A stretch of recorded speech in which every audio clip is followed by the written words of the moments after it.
Oi, Winston, quando eu sair daqui pode começar, tá? Não ouvi. Quando eu sair daqui pode começar. Tá ok.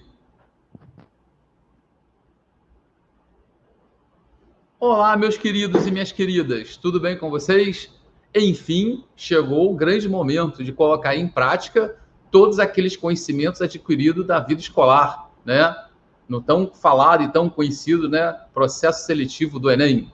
Eu tenho certeza que todos vocês estão preparados, né, para fazer uma boa prova, com o objetivo de alcançar, né, as carreiras que vocês pretendem nas universidades.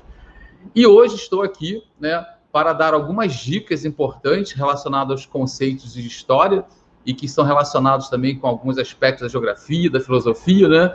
E aí eu selecionei, né, para esse momento, né, para essa reta final, alguns conceitos importantes, conceitos esses, né, que eles podem vir tanto, por exemplo, no assunto de Revolução Francesa, como relacionado com a questão de uma república no Brasil. E aí eu vou falar de cada um desses conceitos e vou dar alguns exemplos de como eles podem ser contemplados na prova. Lembrando a vocês aquilo que foi falado durante todo esse período da vida escolar de vocês aqui com a gente, né? Leiam com muita atenção a questão do enunciado. Interprete os textos, pode ser uma linha, duas linhas, quatro, cinco linhas, não interessa.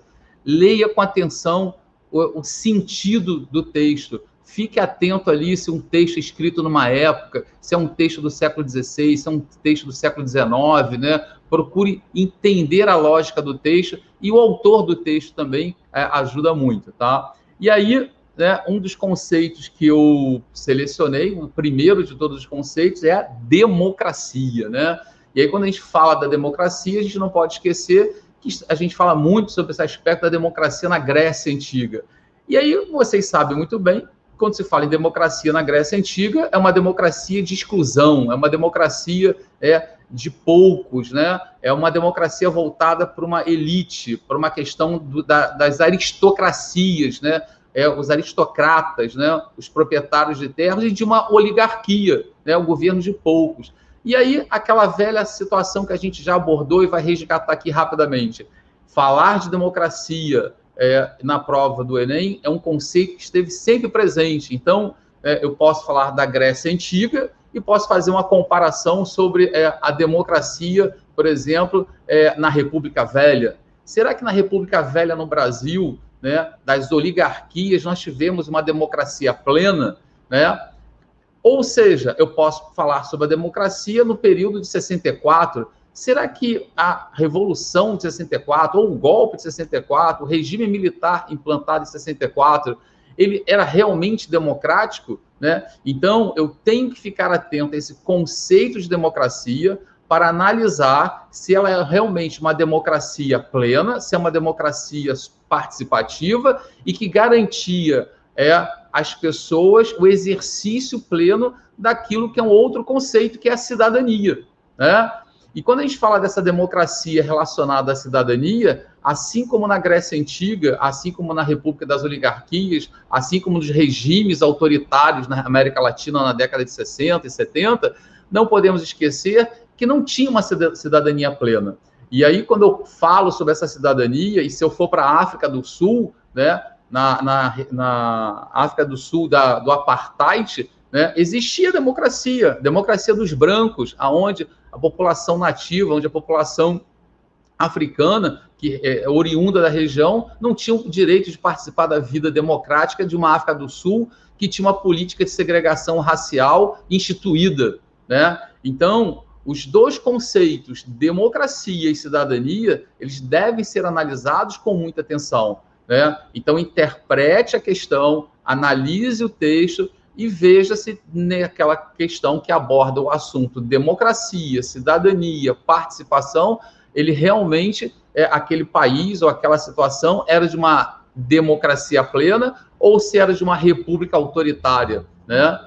E quando a gente fala de uma república autoritária, eu posso dar outro exemplo, por exemplo, que quando o nazismo na Alemanha chega ao poder, né, utiliza um processo que era democrático, institui um regime autoritário, que é o nazismo, e se dizia, né, que era representativo do povo. E a gente sabe muito bem que o nazismo não tinha nada de representação do povo, que era um regime político extremamente excludente, autoritário, né, preconceituoso e racista também. Então, assim, fiquem atentos a esses conceitos de democracia, cidadania, né? Conceitos esses que foram se transformando no decorrer do processo histórico, né?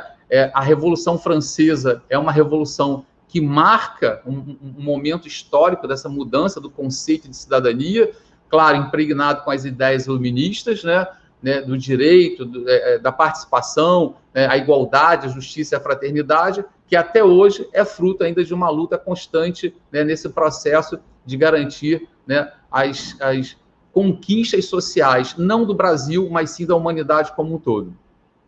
Outro conceito que eu vou aqui abordar é o conceito de teocracia. Quando a gente fala de teocracia, a gente também faz uma viagem pela história, né? Eu estou falando das monarquias teocráticas do Egito Antigo, né? Do Crescente Fértil, né? Monarquias essas que tinham como principal característica, né?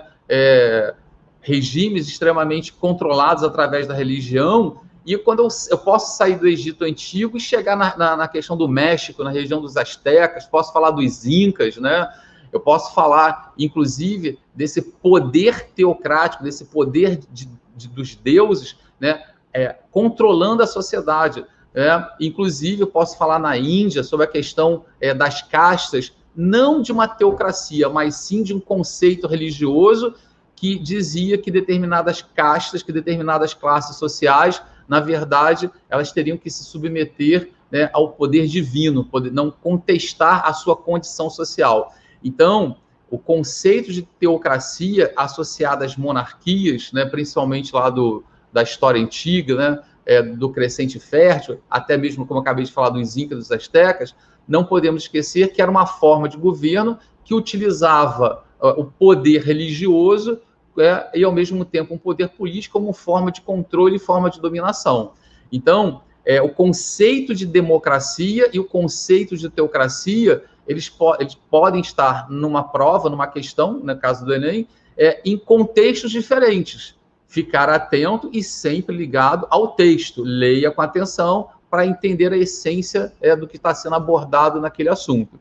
Outro conceito muito, mas muito importante é o conceito de república, conceito esse, né, que está lá na Grécia Antiga, passa pela sociedade romana, né, chega, por exemplo, né, no século XVII, ali, com a Revolução Inglesa, a República de Oliver Cromwell, esse conceito de república, de participação, de que a palavra em si, né, coisa pública, mas por que ele foi criado, né? Surgiu na Grécia, na Roma Antiga, coincidentemente, foi o período de maior prosperidade, né, da sociedade romana, dos aristocratas, né, daqueles que eram os proprietários de terra, um período de grande expansão da sociedade romana, e que é uma república que se dizia democrática, mas que, na verdade, na sociedade romana, a gente abordou esse assunto bastante, e reforçando aquele conceito. Ela era uma república, mas não era democrática, porque a democracia, no nosso conceito de hoje, é uma democracia participativa. E, na verdade, não podemos esquecer, quando a gente fala da sociedade romana e da República Romana, a gente está falando de uma sociedade que tinha como base a exploração e a escravidão. E aí, quando eu saio dessa república, né, lá da Roma Antiga, e venho, por exemplo, para a República das Oligarquias no Brasil, né? República das Oligarquias essa que, na verdade, reprimia todo e qualquer movimento social, revolta de Canudos, contestado, revolta da vacina, ou seja, era uma república onde praticamente as pessoas, a grande maioria da sociedade, não tinham direito de participação, né, o famoso voto do cabresto, né? E aí você tem dois exemplos de repúblicas em momentos históricos diferentes e que, na verdade, eu tenho uma situação curiosa e, nesse aspecto, tem um ponto que vai convergir. Ou seja, repúblicas que se diziam democráticas e que, na verdade, não era uma verdadeira democracia. Então, o conceito de democracia associado a uma república, a gente tem que entender que ele nasce como uma república participativa, democrática, cidadã, a questão do respeito das constituições, principalmente vem a partir pós-Segunda Guerra Mundial, porque as repúblicas que ocorreram antes, praticamente quase todas tinham um caráter extremamente censitário. Opa, censitário? Aí eu já estou falando de Constituição, que é um outro conceito importante, né? E quando eu falo de Constituição, eu estou falando das constituições que foram feitas, constituições essas que vão legitimar o tipo de governo. Eu posso ter uma Constituição como a nossa brasileira, de 1988, que é uma Constituição democrática, considerada a mais democrática de todas, com certeza, né? Isso aí é inquestionável, mas se eu buscar e voltar um pouquinho na história brasileira, nós temos as constituições de 1824, a Constituição de Dom Pedro I, da monarquia, do primeiro reinado, que era uma monarquia que se dizia parlamentar, mas ela era parlamentar, com certeza, mas com um voto censitário, uma sociedade excludente, uma sociedade dominada pelos grandes fazendeiros, né? Uma sociedade que era escravista.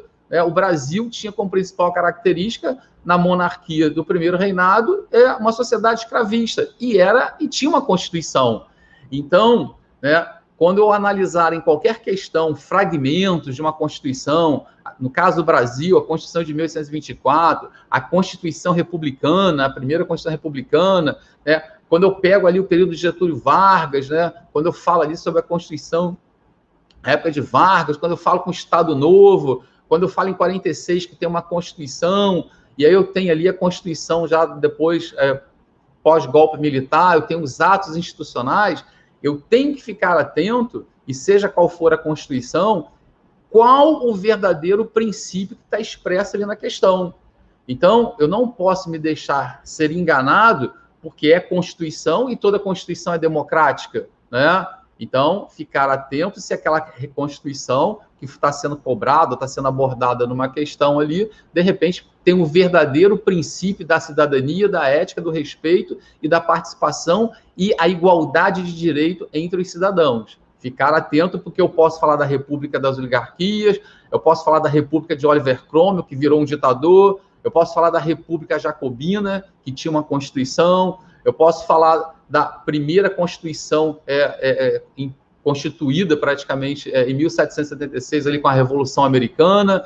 Então, assim, as constituições, elas são normalmente cobradas e eu tenho que entender qual o momento histórico e saber se ela era realmente democrática ou se ela tinha um cunho autoritário.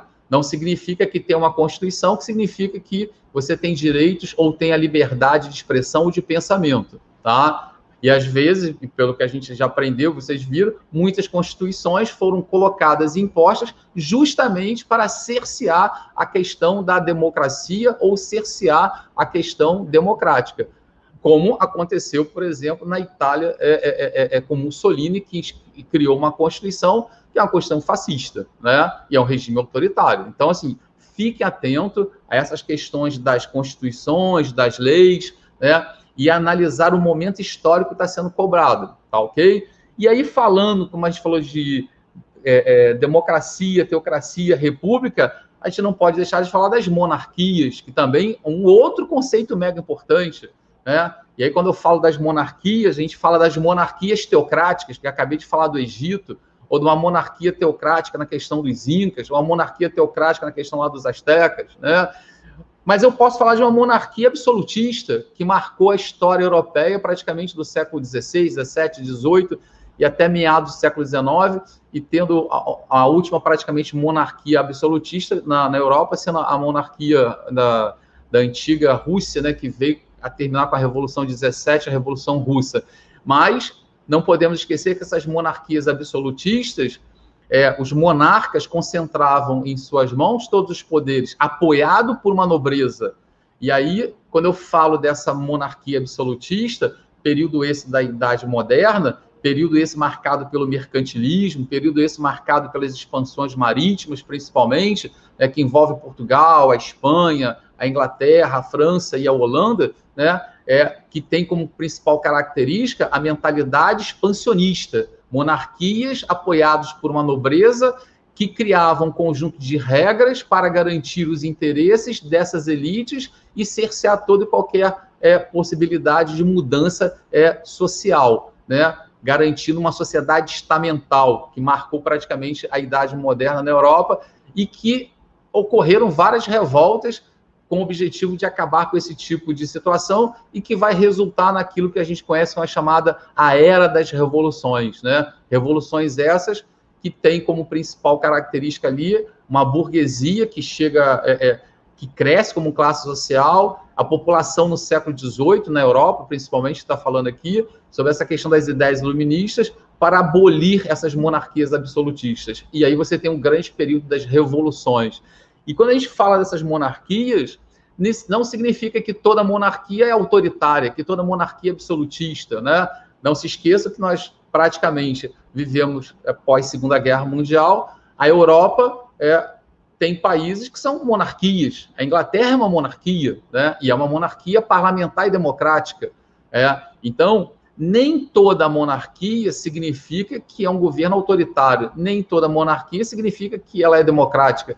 Então, eu tenho que analisar, naquela hora de ler a questão, o enunciado, o contexto histórico que eu estou vivenciando ali, se é século XVIII, se é século XVI, se é século XVII, né? Se eu falo sobre, por exemplo, a monarquia, como eu acabei de falar, a monarquia inglesa, a Espanha também é uma monarquia, né? A monarquia democrática, parlamentar e democrática. Então, assim, a gente tem que ficar atento, e vocês vão ficar atentos, do momento histórico que o assunto estiver falando sobre uma determinada monarquia. Espanha hoje, Inglaterra, né, as monarquias europeias existentes hoje são monarquias parlamentares e democráticas, né? Existem eleições, né, para o parlamento, primeiro-ministro. Então, assim, ficar atento para não ser enganado ou achar que toda monarquia significa que ela é autoritária ou é teocrática, tá ok? E outro assunto importante, né, quando a gente fala dessas monarquias, ou fala da república, ou fala da democracia, a gente não pode esquecer da questão das revoltas, né? Revoltas essas que ocorreram no processo histórico, né, principalmente a partir do século XVIII na Europa e também no Brasil. No Brasil nós vamos ter muitas revoltas, né? E entender aquela questão das revoltas, qual o motivo da revolta, ou se aquela revolta acabou se transformando numa revolução. No Brasil, no período colonial, tivemos inúmeras revoltas, as chamadas revoltas nativistas, né? São muitas elas, ocorridas principalmente a partir de 1640, quando acaba a União Ibérica, e até mais ou menos 1710, 1711, né, ali com a revolta de Vila Rica, e que essas revoltas, elas, no determinado momento, elas pararam de acontecer. No Brasil, colônia, as revoltas terminaram praticamente por causa da riqueza do ouro e das Minas Gerais. Muita prosperidade, muita riqueza, né?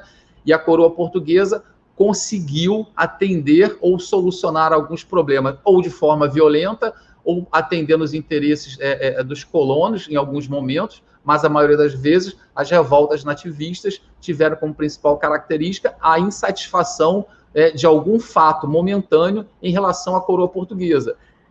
Quando chegamos ainda no século XVIII e XIX, nós vamos ter no Brasil as chamadas revoltas separatistas, né? A Inconfidência Mineira, a Inconfidência Baiana, a Revolução Pernambucana de 1817, e aí eu tenho revoltas, né, mais abrangentes, né? E aí com um cunho político, um cunho ideológico, falando de rupturas em relação à questão metropolitana do domínio português. Então, fiquem atentos à questão da diferenciação das revoltas nativistas e das revoltas separatistas.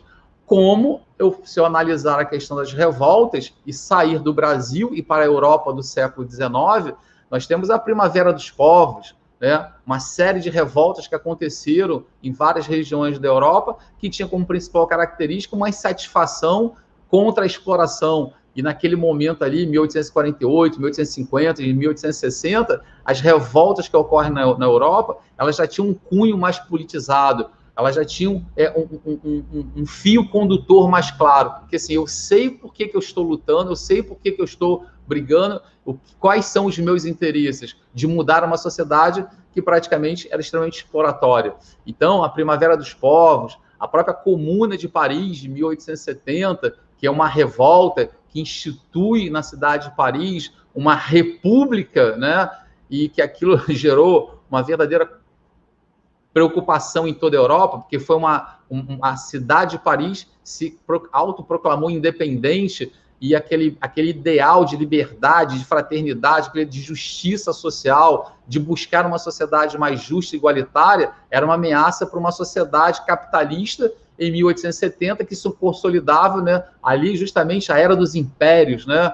Logo após, um pouco depois, nós temos ali a conferência, né, a Conferência de Berlim, né, que vai garantir os interesses dessas potências capitalistas, que no século XIX vão iniciar a chamada Era dos Impérios de Dominação. E aí o que acontece? Não se esqueça que quando a gente fala das revoltas, necessariamente não significa que gerou uma revolução. E quando a gente fala das revoluções, né, a gente tem que normalmente associar a questão de rupturas, né? Eu costumo brincar e falar que existe o reloginho, né, o relógio das revoluções, né? A Revolução Científica do século XVII, revolução essa que introduz conceitos na mudança científica, com a física, com a química, com a biologia, né? Que nos chamava biologia e ciências naturais, vamos dizer assim. E aí você tem o advento da mudança da concepção científica, e a burguesia vai agarrar aquela revolução científica, que ela vê ali uma possibilidade de prosperar, porque ciência ela está associada a progressos, está associada a mudanças, está associada a transformações, né? E a Revolução Científica tem depois, em seguida, as revoluções inglesas, importantes revoluções inglesas, que consolida a primeira... que vai consolidar a burguesia chegar ao poder na Inglaterra através de uma monarquia parlamentar que está lá até hoje, né? Então, assim, as revoluções que ocorreram na França, a Revolução Francesa, a própria Revolução Industrial, a Revolução Americana, e eu tenho a Revolução do Haiti, que nós comentamos bastante, que foi uma revolução importantíssima e que era vista dentro do continente americano como uma grande ameaça, porque foi uma revolução feita pela população que tinha sido escravizada. Povos africanos que foram trazidos para o Haiti, foram escravizados, fizeram uma revolução de caráter social, de grandes mudanças, e aí vem depois uma forte repressão sobre essa revolução haitiana, né? Porque ela queria uma mudança social, né? E as elites no século XVIII, século XIX, tratavam normalmente, né, todo e qualquer pensamento de mudança de caráter social como de forma como fosse caso de polícia, com violência. E as revoluções sempre tiveram contempladas na prova do Enem, né? Aí nós temos, falei da Revolução Haitiana, nós temos a Revolução Russa, nós temos a Revolução Iraniana, a questão do Irã, a Revolução Islâmica de 1979, né? A Revolução Cubana, praticamente, aqui na América Latina, que vai desencadear uma grande mudança, né, dentro do contexto da Guerra Fria. Então, as revoluções que nós estudamos e nós analisamos, fique atento, quando você analisar o texto, o fragmento, né, o que a pergunta está querendo saber sobre aquela revolução. Se ela representou uma ruptura, se ela representou uma continuidade, quais foram os avanços, se teve retrocesso. Então, fique atento a essa questão das revoluções, muito importante. E, normalmente, quando se fala em revolução, você fala de mudança de regime de governo, né? Praticamente, as revoluções, elas praticamente sepultaram as monarquias absolutistas, ou criaram repúblicas, ou criaram monarquias parlamentares, né? Outro conceito importante, e esse talvez um dos mais importantes, é o conceito, como eu já falei, voltando aqui, resgatando, é o conceito de cidadania e lutas sociais, né? Então, na história do nosso país, na história do Brasil, por exemplo, nós temos inúmeras situações de revoltas por uma cidadania, revoltas que tinham como finalidade buscar uma justiça social, né? Então, assim, implantar uma verdadeira justiça. Então, assim, quando a gente fala, por exemplo, da revolta do Contestado ali na República Velha, que é uma revolta que foi extremamente massacrada com muita violência, a população lá na região do Contestado, de Santa Catarina, o que ela queria, na verdade, era garantir os seus direitos, a questão da terra, e que, na verdade, a República, ela vai agir de forma violenta e vai reprimir, né, a revolta de uma forma assustadora, né? E aí nós temos a questão lá da Guerra do Contestado, nós temos a questão da revolta da vacina, uma revolta que não foi contra a vacina, né? Ninguém foi, não era revolta bem contra a vacina, mas sim da forma como aquela situação foi imposta. E, na verdade, não podemos analisar a revolta da vacina só como a questão da vacina, né? A cidade do Rio de Janeiro vivia um processo de mudanças, vivia um processo de pobreza muito grande, um custo de vida muito alto. Então, assim, é uma conjunção de fatores que resultaram na revolta da vacina. E aí, as revoltas do período republicano, da República Velha, propriamente dita, também tem a questão da cidadania, né? O direito de poder participar de uma vida mais de uma vida ativa no governo, que era proibido praticamente, né? E que isso vai mudar, né, com Vargas quando ele chega, mas que na verdade, né, foi mudada a Constituição. Mas quando chega em 37, o que Vargas faz? Institui o quê? O Estado Novo. Lá se vai embora os direitos, lá se vai embora as garantias, lá se vai embora a questão da cidadania, e lá se impõe novamente um governo autoritário, né? Então, ficar atento a essa concepção de governos autoritários, monarquias autoritárias, repúblicas democráticas, repúblicas autoritárias, né? Porque os conceitos, todos esses que eu acabei de abordar, eles estarão na prova. De uma forma direta ou indireta, você analisa a questão, faça a interpretação, e analisa as opções A, B, C, D e E para ver aquilo que vai estar ligado à mentalidade do que está sendo colocado na pergunta lá. Ok, meus queridos, minhas queridas? E outro conceito importante que eu coloquei aqui, que são as questões das guerras, né? Quer dizer, guerras não é uma coisa muito agradável, mas as guerras que ocorreram no mundo, duas grandes guerras, a Primeira e a Segunda Guerra Mundial, né, foram travadas exclusivamente pelos interesses de um sistema capitalista. Isso aí não tem como a gente negar, é impossível negar isso, né? Todo mundo sabe, isso é comprovado, né, que o que estava em jogo na Primeira e na Segunda Guerra Mundial eram os interesses das potências em querer subjugar povos africanos, povos asiáticos e povos no continente americano, né, de forma direta ou indireta, a um domínio do capital esse, né, que deu origem à chamada Era dos Impérios. Na verdade, quando a gente fala Era dos Impérios, na verdade a gente está falando do sistema capitalista, né?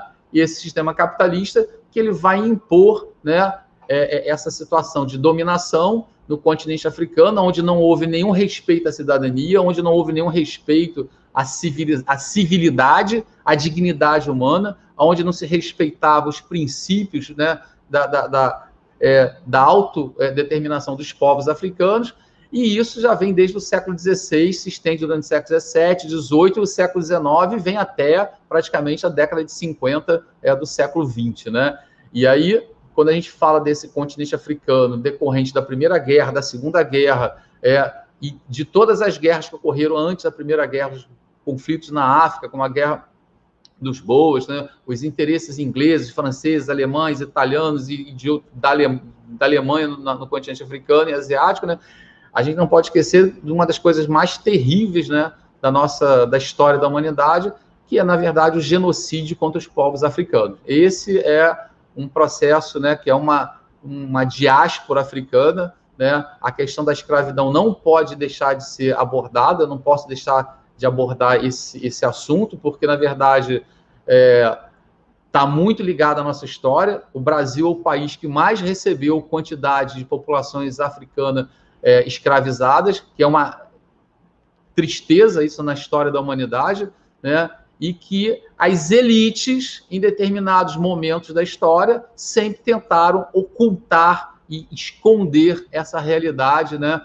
Através de constituições, através de governos que não gostam de tocar nesse assunto, né? E, na verdade, como se nada tivesse acontecido e que existe uma verdadeira democracia e de igualdade entre as etnias, e a gente sabe que não é bem assim. Então, o que eu queria passar para vocês são esses conceitos, né? Para vocês ficarem atentos a essa concepção de analisar a prova, analisar o texto, leia o texto com atenção. Mas o fragmento ele está ali, ele vai te dar um norte, né? Analisa e interpreta a questão, né, com clareza, e analisar as opções que atendam aquilo que está sendo colocado na pergunta, né? mas essa aqui pode ser, mas eu acho que poderiam ser 3. Não, só vai ter uma resposta certa. E a resposta certa vai estar relacionada à questão que está na pergunta e muitas vezes relacionada àquilo que está sendo abordado no texto. Então, eu queria deixar aqui que todos façam uma boa prova, façam a prova com convicção, que vocês estão preparados e assim foram preparados para alcançarem o objetivo da vida de vocês, alcançarem lá, né, as pretensões universitárias de vocês. Eu deixo aqui um grande abraço para todos, né, que todos façam a prova com calma. Eu sei que vocês estão preparados. Durante esse processo do ensino médio todo, vocês fizeram inúmeros simulados, muitos simulados, né? Lembre-se de levar lá o seu material, chegar cedo no dia da prova lá, se informar, verificar lá o local direitinho, né? Procurar ver uma parte mais arejada da sala, né? Porque existem lá as situações que vocês estão sabendo, das prevenções relacionadas à situação que vocês estão vivendo e nós estamos vivendo. E eu queria desejar a todos, né, uma boa prova, faça a prova com convicção, né? Faça a prova que vocês, com certeza, vão se dar bem na prova do Enem. Um grande abraço para todos, um grande beijo, meus queridos e minhas queridas, né? E em breve, com certeza, estarei vendo vocês na universidade. Um grande abraço, um grande beijo. Fiquem com Deus. Tchau, tchau.